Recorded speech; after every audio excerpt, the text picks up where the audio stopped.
Hello everybody, welcome back to another video for the day. Now we're going back into r/talesofneckbeard, and I have a challenge for you guys. If this video gets 6,969 likes, I'll give you guys the cure to blindness. Alright, let's go. Our first story comes to us from username Retail Throwaway Gal. Trapped in the corner of my workplace with a chatty stalker neckbeard. Hey y'all, long-time lurker, well, watcher of YouTube readings. First-time commenter, it's actually my first time redditing at all. This will probably be a burner account, but I feel like this story needs sharing. TLDR, a neckbeard cornered me at my place of business, told me a whole bunch of god-awful are-that-happen stories, set off all kinds of red flags, and then asked for my Facebook. When I never added him on Facebook, he came back. Setting, late 2015 in a plus-size women fashion boutique shop, the cast synonyms applied. Me, then 22-year-old plus-size gal working in a plus-size women's fashion boutique shop. Vanessa, the store manager, team mom, absolute saint. Leah, colleague. Bald beard, store lurker, bald of head, neckbeard of spirit. He didn't have much of a beard besides maybe a week-old stubble, but he hit a lot of the other physical stereotypes. Big fella, a bit stanky, really nasty breath. His clothes were visibly dirty and stained, and while his skin didn't look necessarily greasy, it certainly looked grubby, like smudges of stuff on his face that made it look like he hadn't showered in a while. I'm not great at guessing people's ages in general, and his mannerisms came off as a little immature. But if I had to guess, I'd say he was in his early mid-30s at the time. He also had permanent crazy eyes, which were just constantly wide and staring, and he seemed not to blink enough. The story begins in November of 2015 around lunchtime on a weekday. Our store was a little boutique storefront in a mall, and weekdays were usually pretty quiet. My colleague Leia is off on her lunch break, which left me alone in the empty store as I was on the mid-shift. Baldbeard walks into the shop and I greet him immediately with a smile. Store policy was we can't let a person go more than 30 seconds in the store before they're greeted. For context, his presence isn't totally abnormal. Our store sold gift cards, so we'd often have men coming into the store, and we also didn't discriminate against anyone who wanted to try clothes on, so we had quite a few regular transgender customers. My point is, it didn't weird me out at all that he was in a women's store, but he was pretty sheepish about it. He very awkwardly fumbled around his reason for visiting until eventually he says he wants to look at the women's bathing suits and leggings. It was obvious that he was very uncomfortable, so I tried to be warm and reassuring. I responded to his request as though he were any other customer, and I led him to the back of the store where our swimsuits display was. He pretty quickly told me that the swimsuit he wanted to buy was for a wrestling cosplay. He tried to explain what cosplay was to me and looked a bit embarrassed, so to put him at ease, I told him that I was a bit of a fandom nerd myself and was working on a cosplay myself at the time. His eyes suddenly lit up and the conversation floodgates opened. He talked a bit about cosplays he's done, though because I don't know anything about wrestling, they went over my head, and asked a bit about the shows I liked.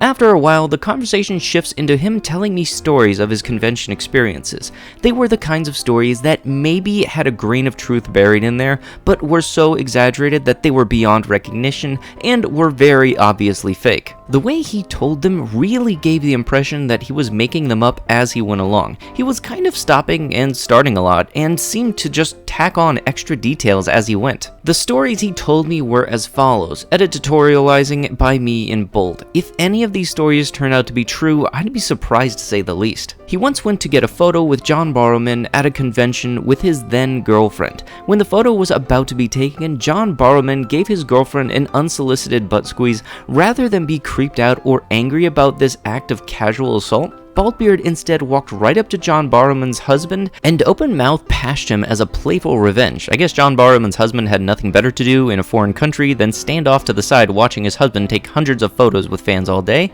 Rather than be disgusted by this, Barrowman was so impressed by this bravado that he shook his hand out of respect, and then the whole convention hall clapped. Immediately by the end of the first story, I had tuned out. The story was so obviously embellished or completely fabricated that it was kind of insulting that he thought I would believe it. He also went into an odd amount of detail about his ex-girlfriend looked like, saying that she was petite and really hot. I was mentally begging for the interaction to be over so that he'd leave, cause he was also making me a little uncomfortable. He was standing really close to me and kept inching towards me when I tried to shuffle back. He then went into story number 2. In his second story, he bragged that he's notorious among the cast of the Harry Potter films for accidentally threatening Tom Felton Felton at a convention.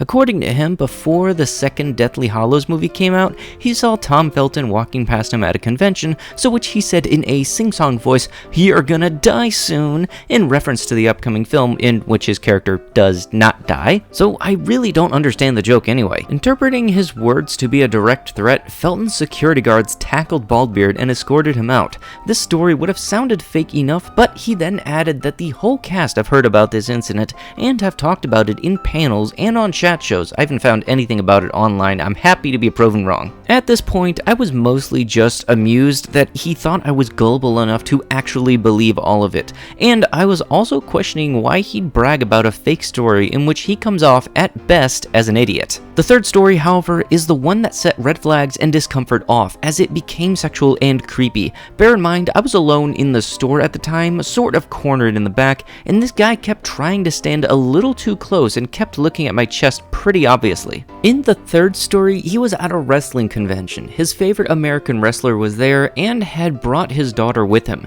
She was standing next to her dad while he signed autographs. Seems like these relatives really don't have anything better to do. Baldbeard went into a lot of gross detail about her appearance. Short, skinny, perfect, hourglass, big chest, blonde hair, gorgeous, the works. He was all but salivating as he described her. Anyway, apparently he brought a pack of TimTam, an Australian favorite biscuits, as a gift for the wrestler. I still have not tried that candy. Biscuits as a gift for the wrestler. The daughter was excited to try them, so Baldbeard recommended she try a TimTam Slam. When the daughter saw Baldbeard at the signing table the next day, she was so enraptured by the experience of slipping hot chocolate through a biscuit that she turned to her pro wrestler dad and said, "Daddy, I told you I wanted to kiss an Australian boy on my trip, and he's earned it." Who says this to their father? Literally who? And then she tackled Baldbeard to the floor, straddled him, and open mouth with tongue, he specified this, made out with him right there. And then everyone clapped again, and a kangaroo wiped away a single patriotic tear.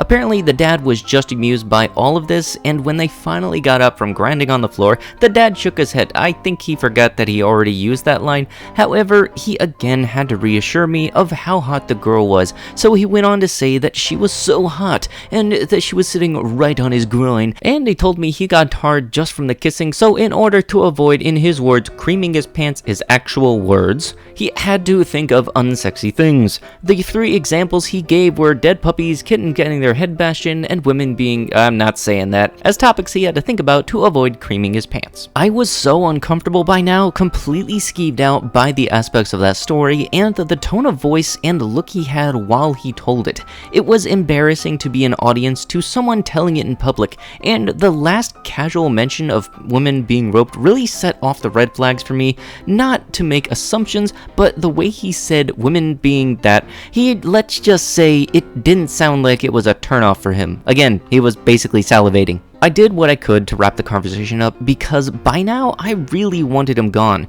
I started making my way to the counter to finish the transaction, praying he'd just leave afterwards. He asked if I'd add him on Facebook so that he can see my cosplay when it's done. I responded truthfully that we are not allowed to have our phones out at work and that mine was locked in a safe in the back room.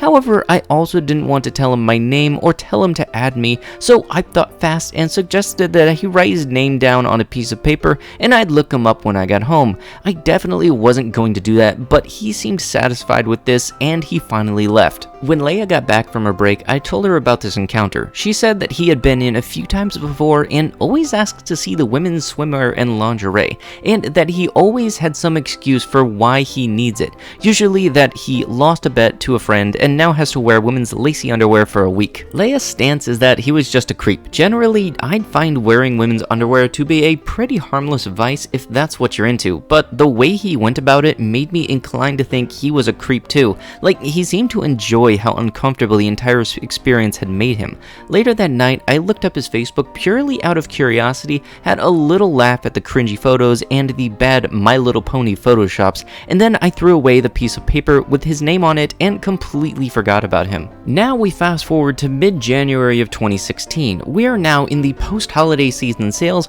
and the store is a madhouse house as it usually is that time of year. It's the middle of the day, I'm on with my manager Vanessa, and I'm in the middle of unpacking a delivery of new stock while she fields customers. Baldbeard walks into the store and makes a beeline straight for me and says hi, completely ignoring Vanessa's greeting. I'm friendly back to him because it's my job, but I try to make it obvious that I'm in the middle of unpacking stock and don't have time to talk. Vanessa is watching me protectively from across the store because he just kinda stands there quietly while I'm unpacking boxes for quite a while, just watching me. After a few minutes, he suddenly says, "Oh, I found you on Facebook." This was weird to me since I genuinely never got any friend requests from him. I also never told him my full name, so I don't know how he'd be able to look me up. My first name would have been on his receipt last time, so he could have found out easily if he'd thought to look, but I definitely never told him my last name. So I was pretty confused by his statement, to say the least. I just replied, "Oh, okay." He asked me, "Did you get my friend request?" And I told him honestly that no,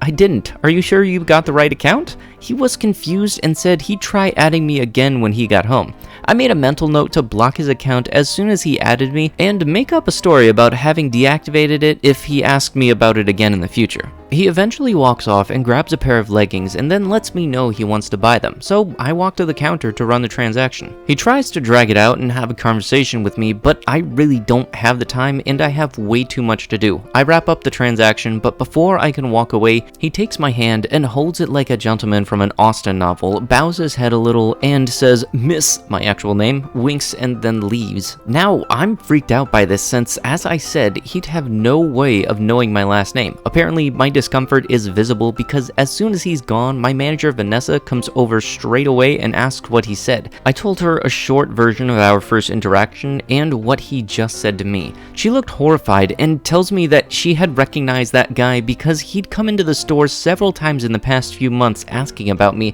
asking if I was working that day, what my work schedule was, when I'd be in next, etc., but also asking personal stuff about me like how long I've worked there, how old I am, if I have a boyfriend, that sort of thing. She assured me that she hadn't told him anything, and I'm inclined to believe her, but I have no way of knowing if any of my other colleagues told him information about me. After this encounter, I went home to block him on Facebook, but I didn't remember his name. Luckily enough, I remembered that I had looked him up back in November when he'd given me his name.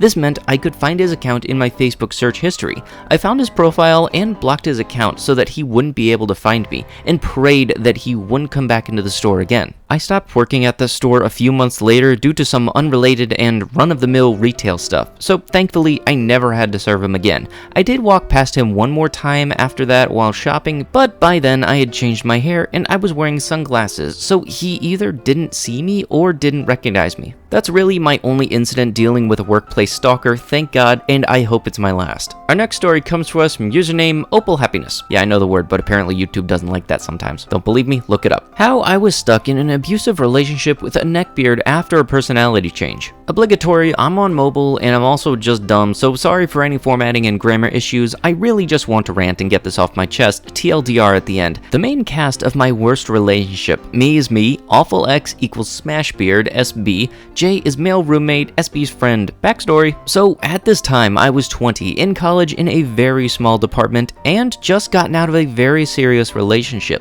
I was also figuring out my gender, non-binary. I promise it matters a bit later, but I knew I was attracted to anyone as long as we clicked. SB was in my department, but wasn't a neckbeard in a lot of traditional ways. Everyone in the department liked him. It was only like 15 people, but everyone was of different upbringings and still thought he was funny and nice. He did have some classic obsessions though, South Korean culture, video games, edgy humor, but nothing topped Smash Melee. He had lots of friends and we had lots in common. He was a bit on the bigger side when we met, but nothing you'd see as a problem. He had a thick full beard and the normally a little greasy with long dark hair. He actually even biked around on an 84 Raleigh that he took care of religiously. SB had recently been in a car accident while on his bike maybe a few days before we met. He was also in a relationship when we met, but that quickly ended and we started talking all the time and then flirting and then fooling around until we finally got in a proper relationship. Things were great for maybe a month or two. After that, he graduated and started living on his own at a place I didn't really visit because his roommate was annoying.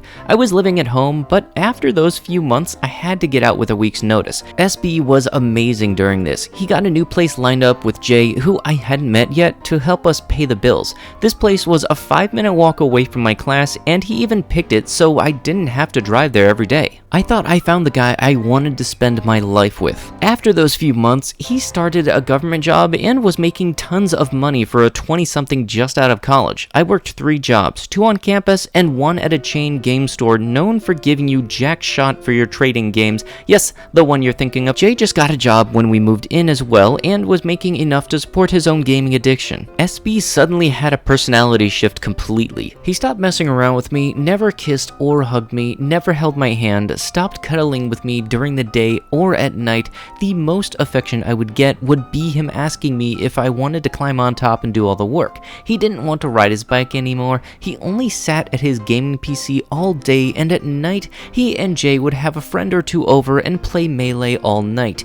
He also started drinking pretty regularly and would get mad if I ever said anything about it. He was also becoming disgusting. He wouldn't clean anything. I had to do all the laundry and the dishes, as well as take care of our pets and clean up after them. 1 cat, 1 dog.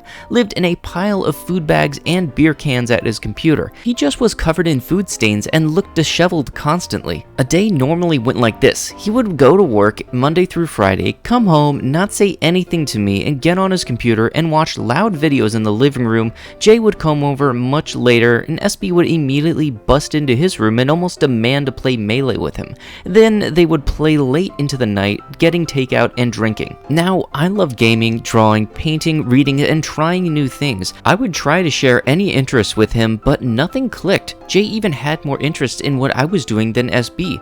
Anytime I tried to be interested in SB or what he was doing, I would be shrugged off and would receive a sad smile from Jay across the room. This went on and it escalated over a year. Yes, I was with him for over a year despite all this. We fought all the time, but I wanted this to work. He actually forgot my birthday that year and our anniversary, so I spent both alone as he went out with friends to the bar. I cried all night. Eventually, SB started making fun of my gender, always saying that I was ugly when I was masculine presenting and should just accept that I was a woman and to start acting like one. SB knew I was non-binary before we even talked, and I couldn't believe he was pulling such a 180. SB even made fun of any interest I had to our friends and Jay. He started getting into pretty right-wing politics, saying abortion was disgusting and any woman who had one was a wholesome. Capitalism was king and had no flaws, and anyone on government assistance was a leech. He wouldn't even let me get on food stamps as I made minimum wage and made maybe $150 every 2 weeks if I was lucky, but also would hold over my head how much it costs him in groceries. Considering who he was dating as well as all of his friends, almost all on government assistance, this was controversial in the friend group. But he still wouldn't shut up about it. I think he just liked starting fights. He would always start fights, and when the other person got upset, he would say something like, "You need to control your emotions. It invalidates your point if you get mad at me. It means I've won." What the frick? We started sleeping separately. I talked to some friends and they said I needed to leave. In the end, I cheated on him. I'm not proud of that, but I found my now fiance, so something good came out of it. And I got the courage to end everything even after he begged me to stay, even knowing I cheated. I had been with someone who showed me actual care and love. It felt like I finally could breathe after drowning. I found out through Jay, who had to stay there because he couldn't afford to leave, that SB escalated after I left him. My friends, 2 women who are married to each other, moved in after I left to help Jay with rent. SB apparently installed security cameras in the house, more specifically in the bathroom, in Jay's room, in my old room, and possibly in the girls' room. Jay said he got super weird and he even had to install a lock on his door to keep SB out. When they found out, everyone left as fast as they could, and Jay refused to talk to SB after years of friendship for what he did to me and my friends. Sorry for the long story, I just wanted this out in the world so I can move on fully. TLDR, my ex was really sweet, but I think it was because of a personality shift after being hit by a car, and when he reverted back, he was a mega neckbeard. And that's gonna have to be it with the video. If you would like to be absolutely amazing and supportive, be sure to slam the like button, leave a comment down below what you liked about the video, or start up a discussion about anything you had read during the video, and if you have not already, slam the subscribe button. I'll be sure to see you guys in the next one. Thank you for watching, and bye bye.